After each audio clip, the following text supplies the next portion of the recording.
شُفت شخص لطيف ومهذّب وكل حاجة، بس الشخص ده هو كان بيحكي الموضوع ده كإنه عادي، كان بيقول إن هو بقى له 15 أو 17 سَنة مش فاكر، بيخسر من البورصة، وإن البورصة إدمان وهو مش عارف يتخلّص منها، بس هو بيخسر بقى له 17 سَنة. طبعًا هذا الشخص محترم جدًا، وبغض النظر عن هذا الشخص، الشخص ده عينة لعدد كبير جدًا من الناس جوّه البورصة وبيخسر. على فكرة أنا من الناس اللي باشجّعك تخُش البورصة، بس أنا مش موضوعي إن أنت تخُش البورصة أو ما تخُشش، أنا موضوعي إن حضرتك بقى لك 15 أو 16 أو حتى 3 سنين بتخسر وعمّال مستمر على نفس الطرق اللي بتخسّرك. بمعنى حضرتك جرّبت حاجة وما نفعتش، طبيعي جدًا أي بني آدم بيتعلّم عن طريق الأخطاء. أنا لمّا بدأت البورصة زمان قعدت 5 سنين أجرّب واتبهدلت كتير، وفي الآخر لمّا فهمت الدنيا واتعلّمت الحمد لله بقى لي 10 سنين لم أخسر مطلقًا في البورصة. قُلت لك لو عايز تتعلّم صح مضبوط هتبعت لي على الواتساب اللي فوق، عندنا برامج تعليمية سواء أنت جاي من تحت الصفر أو بقى لك 20 سنة وبتخسر، عندنا برامج مناسبة للاتنين.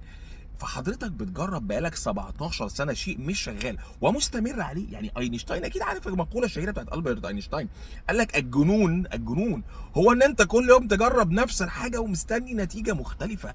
يا جماعة يعني دي فلوسكم أنتم تعبانين فيها، أنا مش خسران حاجة، لكن رقم 1 طالما طرق ما اشتغلتش معاك انساها وارميها وادفنها وابدأ بُص على طرق جديدة. جرّب حاجة مختلفة، جرّب اتعلم بشكل مختلف، جرّب ابعت لنا شوف إحنا بنقول إيه. إحنا يعني الضمانات بتاعة ربنا، لكن إحنا يعني الحمد لله تقريبًا مش هتخسر تاني. لو دخلت معانا موضوع البورصة هتقول لي طب ما أنا عايز أكسب مش عايز أخسر. ما أنت طالما عمرك ما هتخسر إن شاء الله هتكسب كويس جدًا، لأن أنت طالما بدأت إن أنت كل صفقاتك ما تبقاش خاسرة، ما هي صفقاتك هتبقى رابحة، ما أمال هتبقى إيه؟ فإن شاء الله يعني غيّر طريقتك، اتعلم بلاش أنا، طب سيبك مني خلاص. أنت مش عايز تتعلم مني. وعلى فكرة الراحة النفسية دي حاجة طبيعي جدًا، أنت ممكن تستريح لواحد ما تستريحش لواحد، والله الراجل ده باتفرج عليه بس مش عايز اتعلم منه، زي الفل جميل جدًا. سيبك مني، دَوّر على حد شاطر بس يكون فيه المواصفات الآتية. رقم 1 يكون أمين، يعني ما هو طبيعي في ناس بتطلع كويسة جدًا، وفي ناس بتطلع تعمل نفسها بتكسب وهي متشلوحة وهي متبهدلة وهي خسرانة.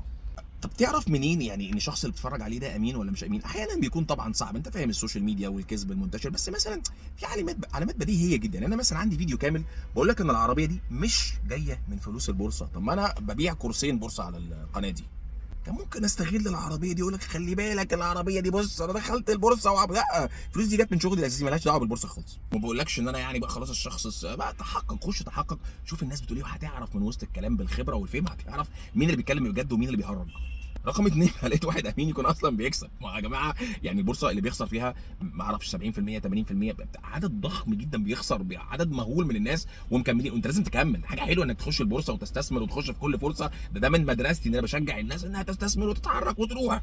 بس اذا كانت طرقك التي تجربها بقالك ان شاء الله يا رب مش عارف كام سنه لا تعمل، غير طرقك وتعلم من شخص جديد وتعلم مدرسه جديده وخش في منهج جديد وشوف هيحصل معاك ايه. وجرب كل حاجه، جرب كل حاجه تعرف تلاقيها طالما تكلفتها مش كبيره.